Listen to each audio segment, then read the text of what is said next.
Hello everyone. Today I'm talking about people who are born on June 5th, leap years, or June 6th, common years. All information is selectively taken from the Catalogue of Human Population. The nature and behavior of this lady corresponds to the one of a perpetual servant, slave. She constantly serves someone, ingratiates, pleases. She has a wonderful quality of guessing other people's wishes and acting accordingly, flexibly adjusting to their desires. If the master is laughing, I'm laughing too. If the master is sad, I will be sad with him. This person is always led by someone.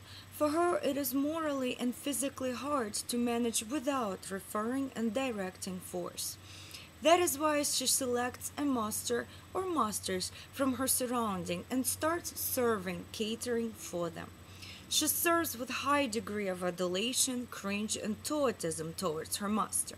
But at the same time, she feels that everything revolves around her while she considers herself ideal.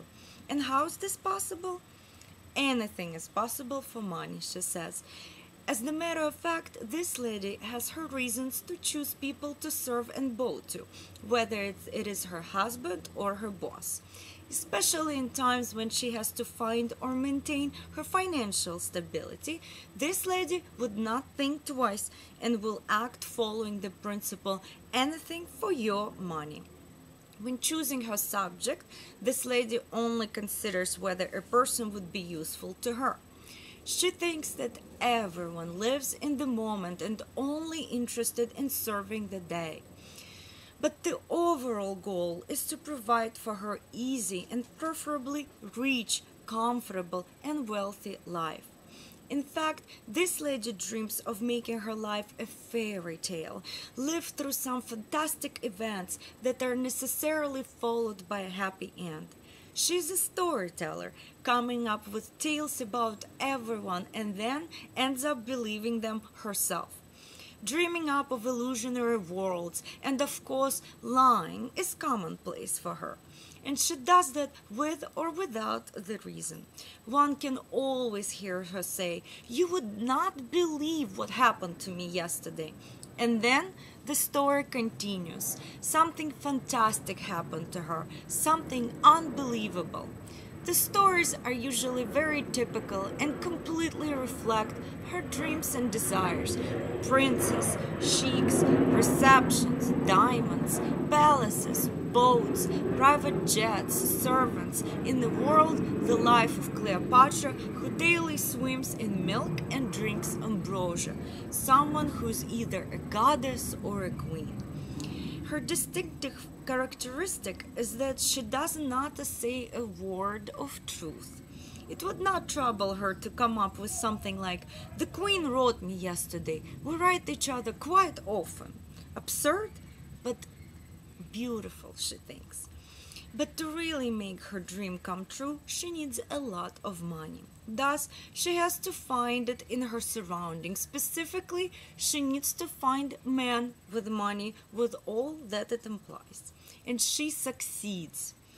If the object of her interest becomes her husband, she would do anything to comfort him. "What do you want, honey?" is her constant question. She would do the laundry, cook, shop, cozy up the house, and clean it unless the mess is desired. Then she would maintain the mess. She would gladly meet any interests of her husband, any conversation topics, any of his habits, sexual, nutrition, etc., comply with any of his wishes as to her looks and behavior. He wants her to be quiet and modest, or on the contrary, to be emotional and loud and not to be shy, to be passionate, or cold and unapproachable, neat, piggy? Sure.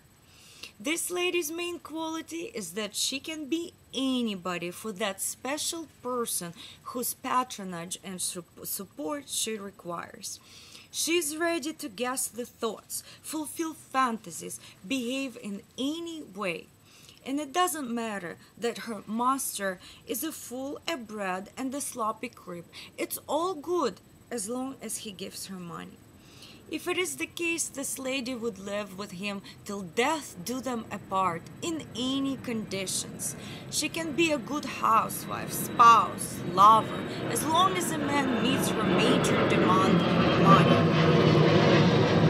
Yeah, her tactics are quite simple. Work, darling, and I'll do the rest. You just have to do one thing. Bring money home. If you provide, I will cook a nice tasty dinner. We'll cozy up the house with little details, carpets and flowers. You do not like it?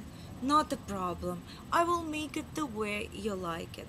I would free you of any domestic issues such as dirty socks, not ironed shirt, leaking faucet, empty fridge, unpaid utility bills. You only should give me money. Money for the household, of course, since I do not need any for myself. But I need it for you, darling. You deserve tasty food and beautiful house, decorations you like. In her strive to please her master, the servant milks him every day. Unpaid phone bill, no grain, no soap to wash his shirts, no meat to cook his burgers. It always ends the same. Give me some money cause I need to buy something. Actually, she undertakes to provide a reliable support. She attempts to build up, reinforce, and support his home front, but under one condition. It's a give and take relationship. He provides the money, she provides comfort, love, and anything he wants. Being selfish to the bone, she doesn't forgive any ingratitude, refusal to give money for her services, and good attitude. This is especially evident with her loved one. Speaking of the situation on her home front, if for some reason the money flow stops, either due to her man's unwillingness or his financial troubles, she doesn't get emotional over it. Simply off she goes. Her stance is very simple.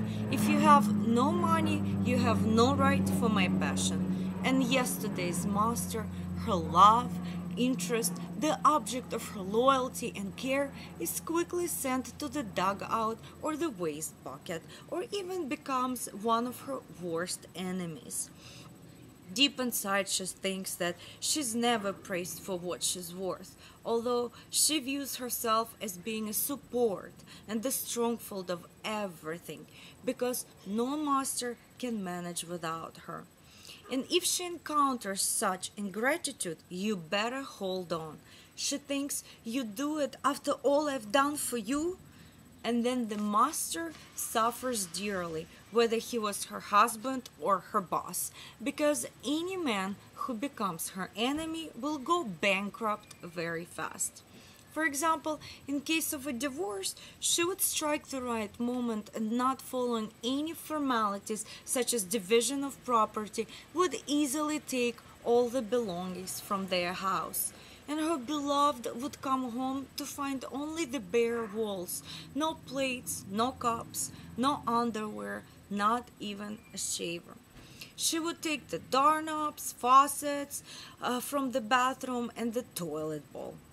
Living a moment with one single goal, the money, this lady takes any object to her task and squeezes all juice out of it, and then simply throws it away like the lemon skin.